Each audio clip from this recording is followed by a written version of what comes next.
Hello everyone, welcome to my YouTube channel. कैसे हो आप सभी? आई होप आप सब बहुत अच्छे होंगे। आज से हम पर्यावरण को टॉपिक वाइज देखेंगे। आपको पता होगा कि हम लोग पर्यावरण के प्रश्नों को भी देखते हैं, लेकिन साथ ही साथ पर्यावरण को टॉपिक वाइज भी देखेंगे।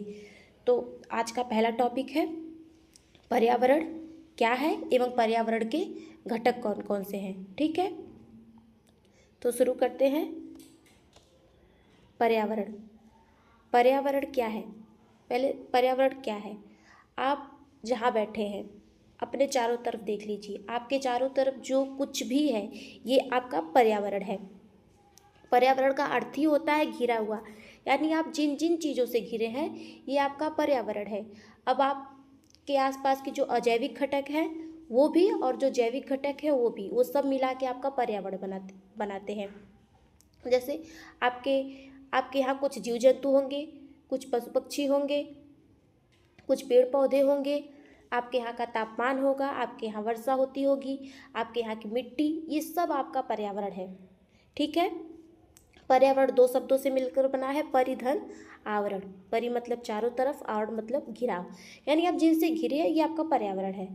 बस आप इतना जान लीजिए, ठीक है, कि आप जिनसे घिरे हैं यही आपका पर्यावरण है। अब पर्यावरण को अंग्रेजी में क्या कहते हैं? इन्वायरमेंट। इन्वायरमेंट किस भाषा का शब्द है? इंग्लिश भाषा का। ये किससे बना है? फ्रेंच भाषा। फ्रेंच भाषा के शब्द इन्वायरमेंट से बना है। फ्रेंच भाषा के शब्द इन्वायरमेंट से बना है, इन्वायरमेंट। ठीक है, अगर आपसे क्वेश्चन पूछ दे कि इन्वायरमेंट किस भाषा से बना है तो आप आंसर देंगे फ्रेंच भाषा के शब्द इन्वायरमेंट से। ठीक है, देखिए अब पर्यावरण के प्रकार। पर्यावरण कितने प्रकार का होता है? दो प्रकार का। एक प्राकृतिक निर्मित पर्यावरण या प्राकृतिक पर्यावरण, एक मानव निर्मित पर्यावरण। आपके आसपास की जो चीज़ें प्रकृति द्वारा निर्मित है वह प्राकृतिक पर्यावरण है। जो मानव द्वारा निर्मित है, यानी आपके द्वारा निर्मित है, वह मानव निर्मित पर्यावरण है। जैसे स्थल मंडल हो गया, जल मंडल हो गया, वायुमंडल हो गया, जय मंडल हो गया।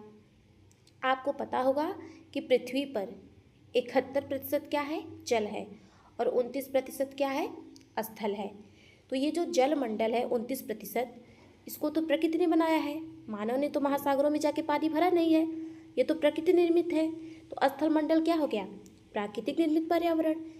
अब जल मंडल, स्थल मंडल जहाँ आप रहते हैं, ये स्थल तो मानव ने बनाया नहीं है, प्रकृति ने बनाया है, तो ये क्या हो गया? प्राकृतिक निर्मित पर्यावरण।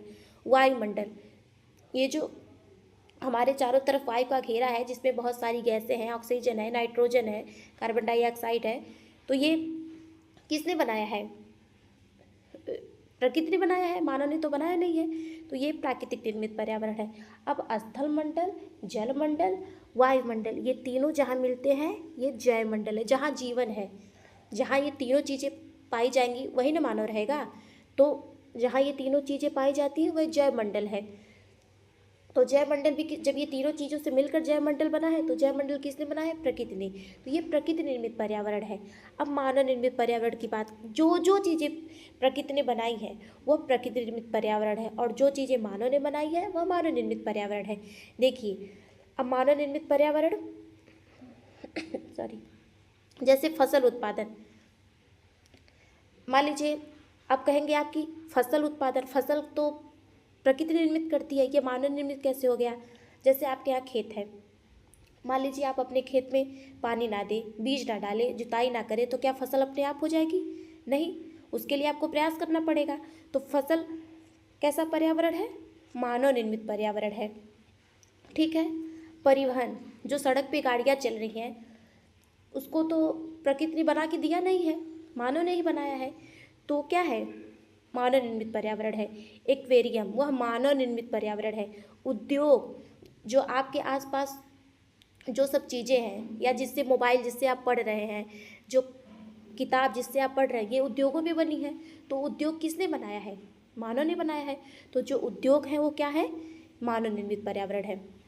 और देखिए जब आपसे प्रश्न पूछेगा तो ऐसे भी पूछ सकता है, आपको पर्यावरण की जगह पारिस्थितिक तंत्र दे देगा कि इसमें से प्राकृतिक पारिस्थितिक तंत्र कौन सा है। तो बस पर्यावरण की जगह पारिस्थितिक तंत्र दे सकता है, तो आप कंफ्यूज मत होइएगा। बस इतना जान लीजिए कि जो चीज़ें प्रकृति ने बनाई है वह प्राकृतिक निर्मित पर्यावरण या पारिस्थितिक तंत्र है, और जो मानव ने बनाया है वह मानव निर्मित पर्यावरण या पारिस्थितिक तंत्र है। अभी हम समझेंगे कि पारिस्थितिक तंत्र और पारितंत्र क्या है। ठीक है, तो आप समझ गए होंगे प्राकृतिक निर्मित पर्यावरण और मानव निर्मित पर्यावरण में क्या अंतर है। बढ़ते आगे। अब पर्यावरण के घटक। पर्यावरण के कितने घटक हैं? 2 घटक, जैविक घटक, अजैविक घटक। जैविक घटक किसे कहते हैं? जिसमें जैविक प्रक्रियाएं पाई जाती हों, जैविक प्रक्रियाएं होती हों। जैविक प्रक्रियाएं जैसे जिसमें पोषण हो, वृद्धि हो, उत्सर्जन हो, प्रजनन हो, श्वसन हो, तो क्या हो जाएंगी? ये जैविक प्रक्रियाएं हैं। तो जितने भी घटक हैं जिनमें जैविक प्रक्रियाएं पाई जाती हैं वो जैविक घटक हैं, और जिनमें जैविक प्रक्रियाएं नहीं पाई जाती वो अजैविक घटक हैं। जैसे वनस्पति में सभी प्रक्रियाएं पाई जाती हैं। जीव जंतु, अपघटक, इनमें क्या पाई जाती हैं? जैविक प्रक्रियाएं पाई जाती हैं, तो ये जैविक घटक हैं। अपघटक मतलब, अपघटक क्या है? सूक्ष्म जीव। ये भी जीव है लेकिन अत्यंत सूक्ष्म है। ठीक है, और अपघटक इन्हें क्यों कहते हैं? क्योंकि जब ये वनस्पति और जीव जंतु की मृत्यु होती है तो उन्हें ये अपघटित कर देते हैं, यानी सड़ा गला के नष्ट करते हैं, तो इसलिए इन्हें अपघटक कहते हैं। ये क्या है? सूक्ष्म जीव हैं। ये भी जीव हैं बट अत्यंत क्या है? बहुत ही छोटे हैं, तो ये सूक्ष्म जीव हैं। ठीक है, लेकिन ये भी जीव हैं। तो वनस्पति, जीव जंतु, अपघटक, ये क्या है? जैविक घटक है। इनको छोड़ के जितने भी घटक हैं सब अजैविक हैं। बस आप जैविक घटकों को जान लीजिए। वनस्पति, जीव जंतु और अपघटक यानी सूक्ष्म जीव, ये जैविक घटक है। इनको छोड़ के जितनी भी चीज़ें आ जाए वो सारी क्या है? अजैविक घटक हैं।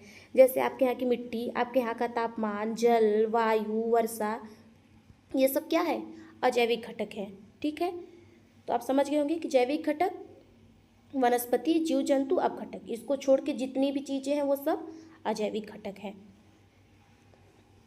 देखिए, अपघटक, कवक, जीवाणु। अपघटक कौन होते हैं? कवक और जीवाणु। इन्हें प्रकृति का सफाई कर्ता कहते हैं। क्यों प्रकृति का सफाई कर्ता कहते हैं? क्योंकि ये जब ये वनस्पति और जीव जंतु की मृत्यु होती है तो इन्हें सड़ा गला के ये नष्ट करते हैं। अगर ये ना रहे तो इनके सड़ने से जहरीली गैसें निकलेंगी जो पर्यावरण को प्रदूषित करेंगी। तो इसीलिए इन्हें प्रकृति का सफाई कर्ता कहते हैं कि जब इनकी मृत्यु होती है तो उन्हें अपघटित कर देते हैं। ये कवक और जीवाणु। ध्यान दीजिएगा, विषाणु सूक्ष्म जीव नहीं है। विषाणु मानव शरीर के अंदर जाके सक्रिय होता है, यानी सजीव होता है। जब तक विषाणु किसी मानव शरीर के या किसी जीव के शरीर से बाहर है तब तक वह निर्जीव है। जब वह किसी के शरीर के अंदर जाएगा तभी वह सक्रिय होगा। इसलिए आप ध्यान दीजिएगा कि विषाणु अपघटक नहीं है। नोट कर लीजिएगा कि विषाणु अपघटक नहीं है। आप लोग को जैविक और अजैविक घटक समझ में आ गए होंगे। अब हम नेक्स्ट वीडियो में पारिस्थितिकी एवं पारिस्थितिक तंत्र इनके बारे में पढ़ेंगे। आई होप आप लोग को वीडियो अच्छी लगी होगी। अगर वीडियो अच्छी लगे तो वीडियो को लाइक और शेयर करना ना भूलें, साथ ही साथ चैनल को भी सब्सक्राइब कर लें। मिलते हैं नेक्स्ट वीडियो में।